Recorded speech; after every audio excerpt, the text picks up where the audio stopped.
Apie vėžlio ir kiškio lenktynės. Vėžlys ir kiškis susiginčijo, katras iš jų greitesnis. Sutarė parungtyniauti, parinko dieną ir vietą ir išsiskyrė. Kiškis, būdamas greitas, nesiskubino lėkti, atsigulė pakely ir užmigo. Vėžlys, gerai žinodamas, koks jis lėtas, nesiliovė bėgęs, prabėgo pro miegantį kiškį ir rungtynės laimėjo. Pamenat šitą pasakėčią. Ar pasimokėm iš to, ką žinom nuo Ezopo laikų? Galbūt.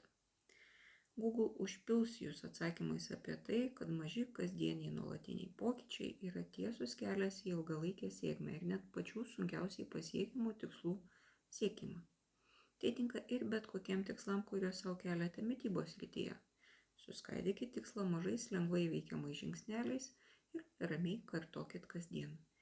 Niekas, kas ateina kaip greitas rezultatas, vis tiek ilgam nelieka. Todėl geriau jau eikit lėtai ir užtikrintai. Jeigu ieškosit ko nors panašaus labiau akademiniai lektūrai, rinkitės raktinį žodį nudges angliškai. Maži vos pastebimi arba nepastebimi pokyčiai aplinkoje gali jūs stumtelėti, tai reiškia nudge, link teisingo elgesio. Akies kraštų matomas plakatas, paveikslėlis ant padėklo valgykloje, vos arčiau kasos padėti sveikesni produktai, vos mažesnė sveikesnio maisto kaina, lentynoje arčiau padėtos sveikesnės kruopos, užtuojančios visai nevertingus sausainius ir panašus neagresyvūs elgesio keitimo metodai. Maži pokyčiai elgesyje, pavyzdžiui, 100 kilokalorijų per dieną mažiau arba 3 kąsniais per patiekalą mažiau, laikomi vienu iš veiksmingiausių būdų vengti nutukimo ir nutukimą mažinti.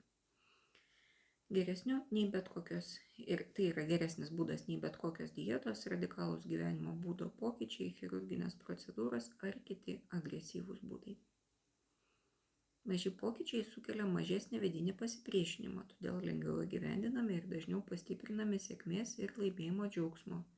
Tuo pačiu gaunate tęstinės motyvacijos eiti toliau. Jeigu ką, tai jie mažiau pastebimi ir išoriškai, todėl nereikės kiekvienam aiškinti, kad jūs dabar laikotės dietos arba jūs dabar gerite vaistus. Gero mažo kasdienio žingsnio ir kasdienės sėkmės dabar ir kasdien. Galbūt jau pagalvojat, kokie žingsnį žengsit pirmą jūs. Taikos ir ramybės.